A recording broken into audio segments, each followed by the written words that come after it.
Hi, my name is Adrianna Grabarczyk and I'm a natural figure competitor. I'm currently in my off-season. Lovely.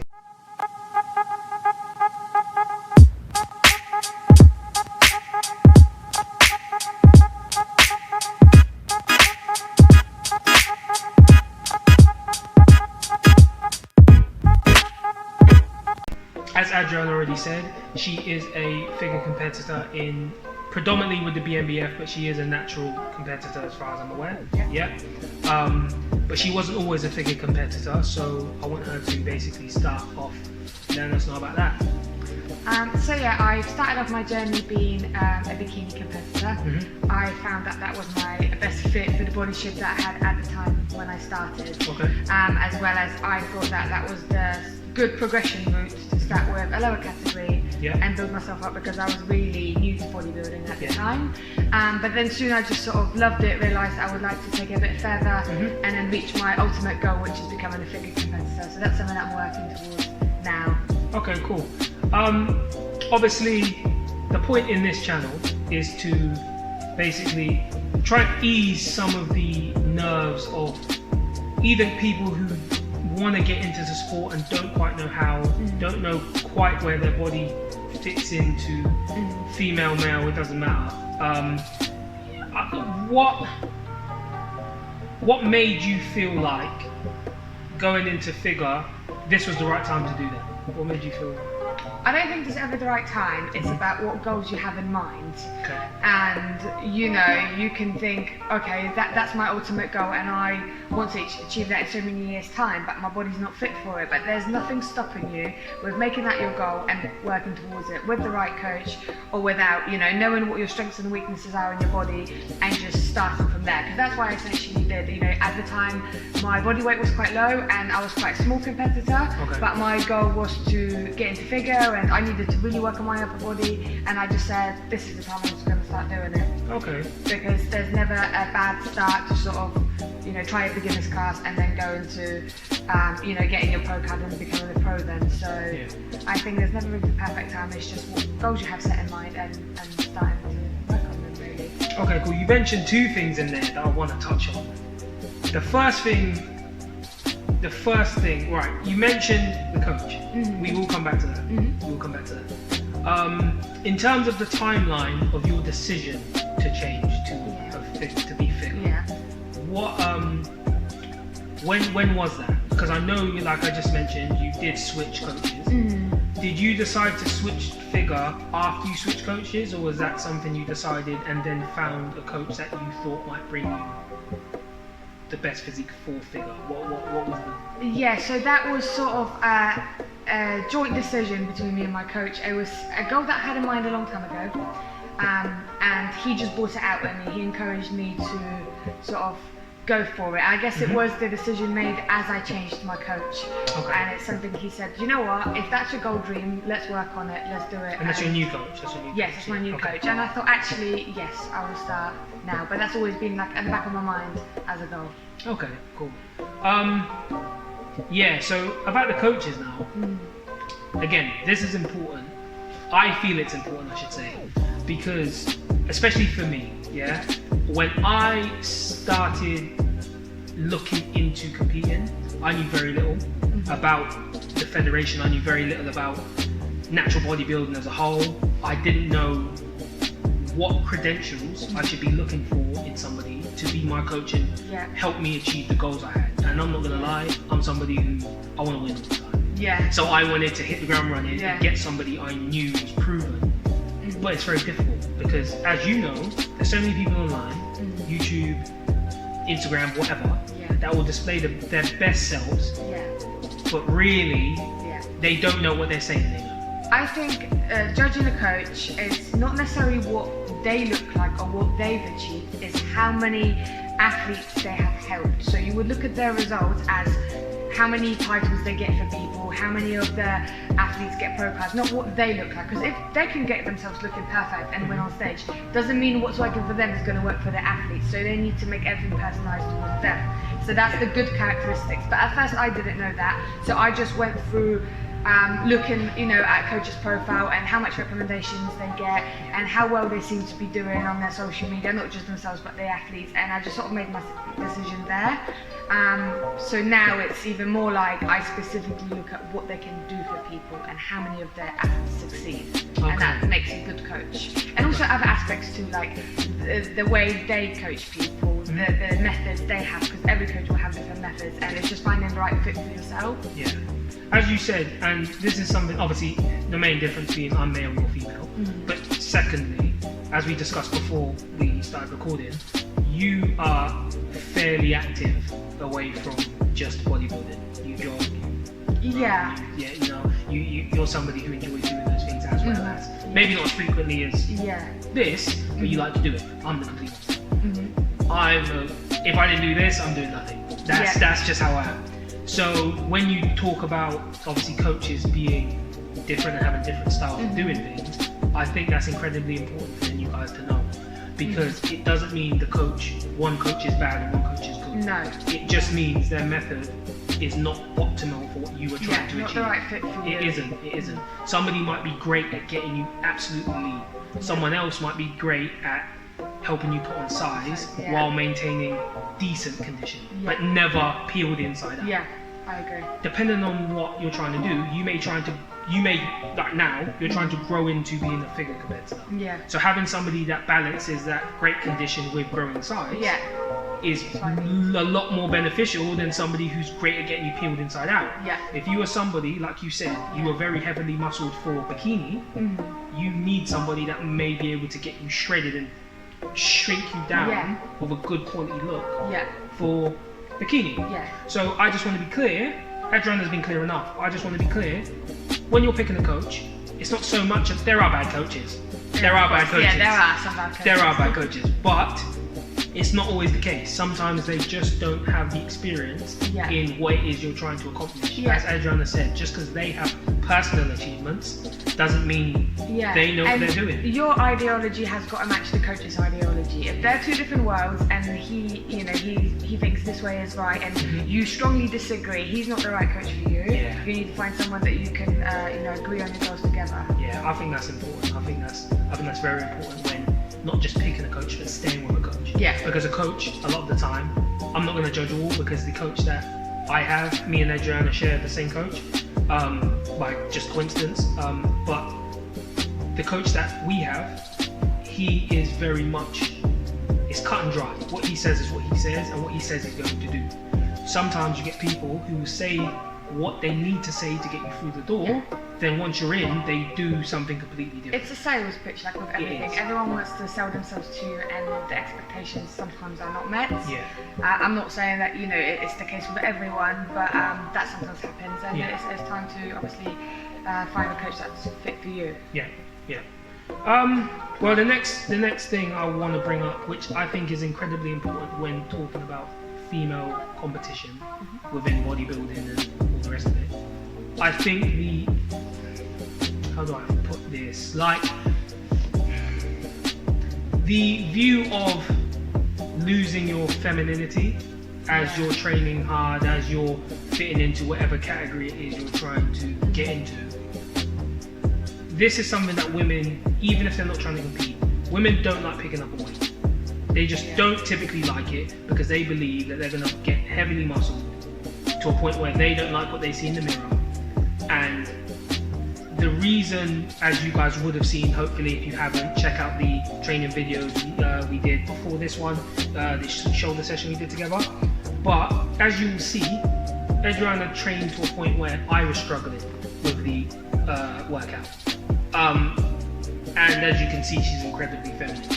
I just need women out there to understand that you can compete and you can be a part of something that gives you satisfaction once you're there, but when you leave that world, you are still a regular woman that can do what you need to do in day-to-day life without being looked at like something different. I think that's a really common misconception about women lifting weights, that if you start gaining muscle, you're going to lose your you're going to stop being feminine, and that's not true at all. You as a person and as a woman, you can still be sensitive, delicate, beautiful inside, and actually, your body will change a little bit, but still, I don't think a woman can ever get completely out of shape in a way that she can look like a man, because our bodies are designed very different. If anything, it just enhances and accentuates your curves and your shapes. Everything becomes better, your waist becomes smaller. So, but a lot of women do think that, and I wouldn't agree. And I used to be a woman that thought that. When I started, I thought, what are the results going to be like? And so far, I'm loving the results, and I wouldn't say that I lost, any of my sort of feminine touches. No, I would agree, and I think again it's important to point out the session we did before this video, because you trained as any man would train, as any category would train. You train hard. Doesn't matter what category you're doing. You train hard. You train hard, To get results and progress, you have to train hard. Otherwise, you're not gonna achieve your goals and get your physique to where you want to be. But that, it doesn't make you necessarily any less of a woman, because you're pushing yourself hard. You're grunting during your workouts, and it's absolutely hell. Like, that's how it's supposed to be. No, it's true, 100% true. I just wanted to get out of the way, because I think it is probably the most. I think it's the most determining factor when talking about women competing. I think it's what turns them away most. But again, I'm not a woman. That's why I had to get a woman on to share her opinion. As she mentioned, she used to think that way. Before she came in and did it and started doing it, she used to slightly think, oh, maybe I may look a little bit more masculine. I don't want to do that. For whatever. Tell us why you ignored that. And I've also noticed that women train a very different way until they realise. So I wasn't familiar with this kind of training before. When I did bikini, or even before that, my weight training was very high volume. Like, women have really good recovery rates, so they would do loads of reps. They think more is more. They won't necessarily push themselves to go heavy, but they rinse themselves properly, and that gives you nice long lean muscles, but doesn't really give you the quality of muscle that you need for competing. And then with my new coach, I sort of started realizing, I need to train smarter. I need to up my game, put my weights up, reduce the rep range, and that made me a little bit scared. That made me think, am I going to get too muscular? Am I going to start looking some kind of way? But actually no, it just got my body where it needed to be, and my shape looks still very feminine, just with really good quality muscle. And that's exactly what happened. And I'm eating a lot of food too, and not necessarily a lot of calories have to mean that you're going to get too big either. Your calories match your training type. So if you're training hard, you can eat a lot of calories. No, I agree. And again, if you're training hard, you can eat a lot of calories. That's not specific to women. That's not specific to men. Training is training. Obtaining your best physique is obtaining your best physique, is what it is. I think the foundation of being a great athlete, regardless of what you're doing, bodybuilding, football, cricket, doesn't matter, you need fuel, you need to expend the right amount of energy, and you need to practice and train, and that doesn't change.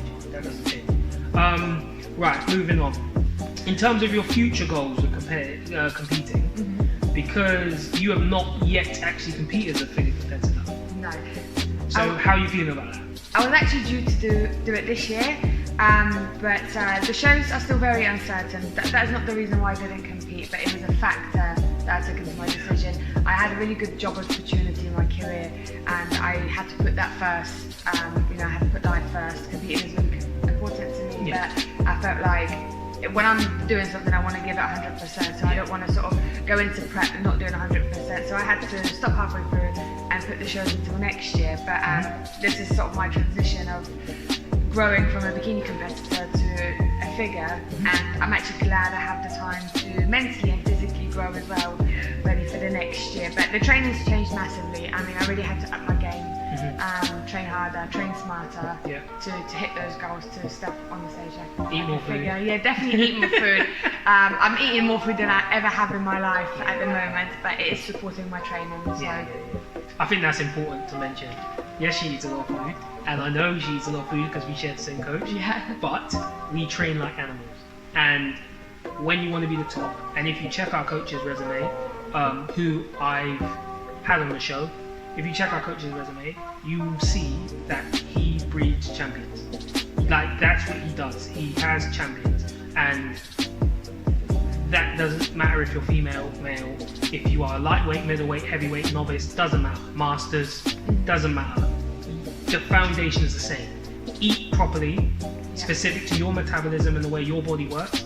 Train as hard as you can, and be consistent. Those things don't change. Right. So, where do we go next? I think it's kind of important to talk about how bodybuilding and competing as a bikini figure, whatever that may be, how that caught your attention in the first place. So from leaving school, whatever the case may be, were you a fan before? Did you transition from a different sport? Like, just tell us and tell the people watching kind of how you found out about bodybuilding and competing as a female. So I've always had quite an active lifestyle, and I did switch from, I used to be in athletics clubs. I did quite a lot of running, sprinting, long jumps. Okay. So it was very different to this. I did a little bit of weight training, but not a lot of it. It was just to support. Yeah, it was just to support my training at the time.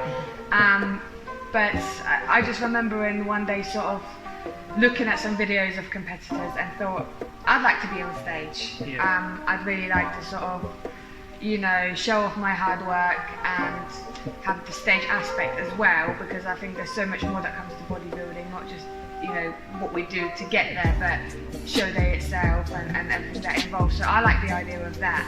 So then I decided to want to weight train a little bit. You know, I left my athletics club and I was like, right, I'm going to focus on this. But, you know, I was making some progress on my own, but I knew that I needed someone to guide me the right way into competing, because just going to the gym and training is such a difference to competing. So hence why I, you know, searched out for my first ever coach and wanted them to guide me the right way. And then I just fell in love with it, like with the progress, with seeing your body in different shapes and sizes, having that specific things to work on, because as a person I really like order and discipline. So sort of, you know, having something to focus on that's even more specific than athletics.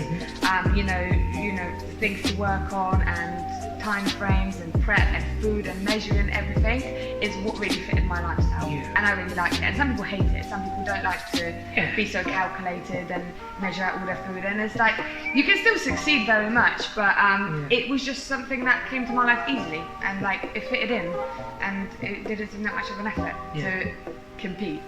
I think it's really good when that happens.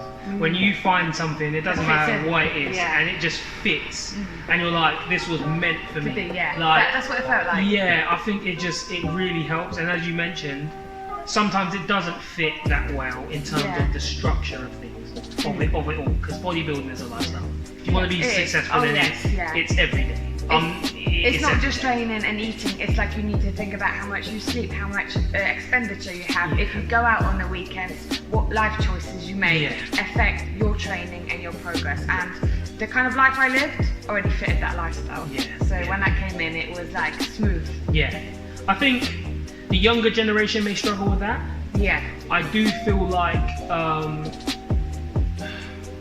the either current competitors or people who are trying to get into the sport, people just that maybe has a family member, a child, whatever, that is interested in bodybuilding, they're thinking, well, can I put them towards that direction? What does that entail? I think they will have different opinions on whether that structure affects them positively or negatively. I think it is like any other sport. There's a certain amount of practice time that goes into it. When I played football, I was playing 5 out of 7 days. Like, it was a lot. Now it's 7 out of 7 days, but it's different. It's a different sort of commitment.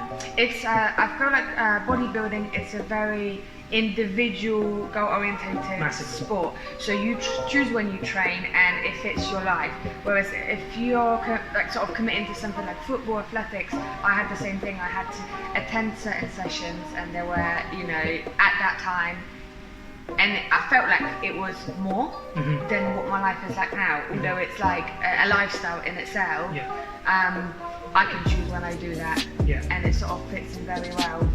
So it is different. Yeah, that's one of the main things I like about this as opposed to football. I love football. Love playing it, still love watching it.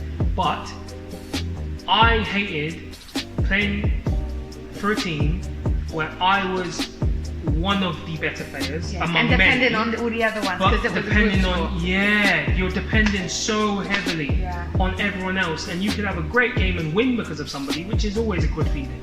But when you lose because somebody isn't pulling their weight, that, and you have to grit your teeth because you're not a good player. You're not a good team player. You have to.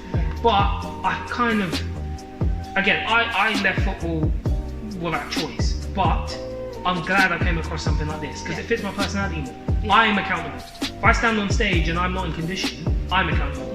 Your coach can mess up, I guess.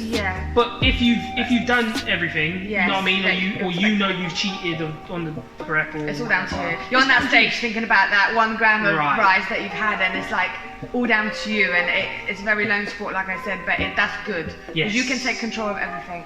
So yeah. Question 1. What would you have as a 3-course cheat meal? Okay, this is really easy because I think about this all the time. So the first starter is a dish that I make myself quite often. Okay. And this would be grilled halloumi with pomegranate salsa that I make myself. So it's literally like a spicy / sweet, cheesy, nice little starter. It's really refreshing. I would definitely have that. And for main, it's a really hard choice between steak and chips because that is always a staple. And because I'm Polish pierogi. So explain. Meat-filled dumplings, really healthy actually. It's obviously the dumpling is out of pastry, but inside you get a really good quality meat, and it's normally drizzled with like a beef dripping sauce. Okay. So that is really nice, and that's really close to my heart because obviously my grandma used to make these, my mum used to make these, so I probably have that. Okay. And for dessert is my favourite thing because I like sweet stuff. Would be a pavlova. Okay. So meringue nest and some nice fresh fruit. That will just top it off. Do you know what? That's probably one of the nicest, but one of the healthiest cheat meals. I don't think a pavlova, all the sugar that goes into I guess so. But I'm thinking more fat fried pie and cake and all of that. Stuff like that doesn't really hit the spot for me. Like I like nutritious food that like make me feel good without sounding like a health freak. I do like my treats and stuff, but I just come to a realization that I like food that make me feel good. Good. Like, that's again, when we talk about a sport being fit for you, this is fit for you. This is for you. Because like last prep, I've done it all, like, you know, had a cheat of a pizza, and you know, I was just like, do you know what? I don't feel good. I wish I had something different. So now I'm like, see, me and you are different, mate. I have a burger. I feel like I could take on the world. I'm telling you, I feel like I could take on the world. Right. Number 2. Oh, I just want to say as well, as you can probably tell from a description of her food, she's a foodie. I like food, The best bodybuilders, in my opinion, are foodies, but she is a foodie. She cooks for herself. She loves all of that. It helps a lot. It helps a lot to have food. We eat the same things so often. When you have a chance to try and spice things up and try and add things, it really helps. I definitely. Right. Question number 2. Who's your favourite competitor in natural bodybuilding? So this is a lady I follow on the social media, Jo Griffiths, and she has won the overall female champion for figure twice at the MDF, 2019 and 2018. Okay. She competes in the masters category, which I find very admirable because she's over the age of 40. She started her career not even, you know, not at her really young ages, but further into her life. And you know, everyone has life complications, everyone has families. You know, you get to a certain age, you say, oh, things are a bit harder, because how many times we hear our parents say, or other people, you know, I can't train like you because I'm older. And like, she just goes and smashes it on stage. Her stage presence is immaculate. Really comes in conditions really hard. And from her social media, I can see that she trains really hard. She posts good content as well. So it's just someone I look up to. And I think, you know, if I'm her age, where could I be if she's at that point? I think that's good. That's one of my favourites. I have a few more that, you know, I look up to, but she's someone that stands out, and I think about quite a lot when I think about competing. Good. I think again, it helps a lot when they are also in your category. I think it gives you realistic I think it's all realistic, and I think when you compete, you need to believe that it's all realistic. To be where your idol is now is realistic for anybody. You know, sometimes it's hard to look at them and think, you know, will I ever be at that level? But you will one day. Like, you don't have to limit yourself to a certain time frame, but at one point you'll be looking up to people and think, oh my gosh, I've actually, you know, hit the certain standard. And I've had people previously, like bikini competitors, where I would at the beginning of my career look at and think, oh my gosh, when am I ever going to look like that? And then I look at the pictures now and I think, do you know what, like, I've caught up. So it's like that with every, I guess, inspiration. You aim to, you know, be as good as them one day. No, I 100% agree. 100% agree. Right, last question is, what is one thing you wish you knew either before starting your competitive career or early into it? There's two things actually. One of the main one is I wish I understood that less is more. Okay. And by this I mean that sometimes you don't have to do excessive cardio. You don't have to cut the calories so low to get the results. Yeah. But you know, being guided by a coach, you always do what they say. But you know, I've had a really harsh prep. I'm sure every competitor has experienced it, and if you haven't, then good for you. That you've done 60 minutes on the treadmill every day and ate a little food, and you just feel like, you know, your world's ripping apart. And like, now I train and prep completely different, and I wish I knew that. I wish someone said to me, you know, do it a little bit different, don't do it this way. So yeah, and another thing is that I wish I watched the show, because I stepped on stage, never being on stage. And I remembered like psychologically preparing myself, you know, doing my treadmill walk and thinking, well, I'm going to walk on stage and I'm going to look like that. And I would just imagine the stage, and it was so different on the day. Even like the walk and how I entered. So it was a bit of, you know, a throw off, but you know, I adapted and everything. So I wish I just sort of saw the stage before I stepped on it. So yeah, they're the two things. And I think that's important to take. Out of the 3 questions I asked, obviously the first 2 are more fun, but we end on a note where I think you guys need to take note, especially the new competitors or the guys who are thinking about coming into it. Think about what Adrianna has just said, because these things matter. It can throw you off if you're already nervous and you stand up on a stage that you thought looked completely different, and you're like, ooh, what do I do now? Because you know, you also like pose in a certain way, you have your routine ready, and even something as little as you thought you're going to walk out from the right hand side and you walk out from the left hand side, and all your poses completely throw you off. And I think again that ties into something else. Practicing posing on both sides. Very important. On both sides. And I'm glad that actually someone pointed out to me at the beginning of my career, practice posing. Don't just do it a few sessions before you step on stage. It's a whole thing that you need to be doing every day. I practice 10 minutes every single day for posing fitness, and back then I was doing it at least a few times a week, and do you know what, I felt very confident on stage, and I even practiced from each side, which then when that whole stage thing threw me off, you know, like one of my sides was the more comfortable side, was the one that I preferred to pose on, but I did know how to pose on the other one. And luckily, you know, it went okay, and I didn't sort of get muddled up with that. So that is really important. Posing is a big part of competing. I think it is, and again, if you're lucky enough to have a coach that can also show you how to pose correctly, because sometimes you might get a coach who knows exactly how to get you conditioned and ready for a show that hasn't done your category before, so they may not know how to pose your category, and I don't think it's obviously in one sense a demerit, but I don't think it's a big deal. I think you can find somebody qualified to help you pose. And one thing for the females is that if you're with a male coach, a lot of the time they won't be familiar with female posing. They'll be familiar with posing, of course, and they can guide you a certain way, but the standard is very different for the females, especially if it's bikini or figure. So therefore, there's so many female posing coaches out there. I really recommend finding yourself someone and getting some sessions with them, because essentially your coach doesn't have to do your posing for you. They're there for nutrition and the training and the mental coaching. It's great that they can help you with the posing as well, but they don't always. That's not their primary goal. No, so especially for the females, it's really good to get yourself a good posing coach and get working with them. Good. If there's anything I've missed, would you like to touch on anything just to help the newcomers and the people who may be thinking about coming into the sport? Is there anything we've missed? Or you not really, no. I No? don't know, like... Good, it's a wrap. So, I hope you enjoyed it. If you guys have any questions that we didn't answer, put it into the comments and we'll get back to you, and I will obviously ask Adrianna and get straight from her mouth if it's a question that you guys have for her, and I'll probably do a Q&A video or something, and any questions you do have addressed, obviously let me know that's addressed to her so I don't answer them.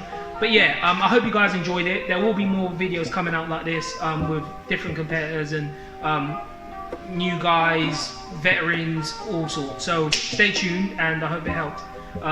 Again, where can these guys find you? You can find me on Instagram. Jean will post a link below. And yeah. Cool. So thank you for having me on your show. And I hope you enjoyed it. All right. I hope you guys enjoyed it. See you guys later. Cheers. Bye.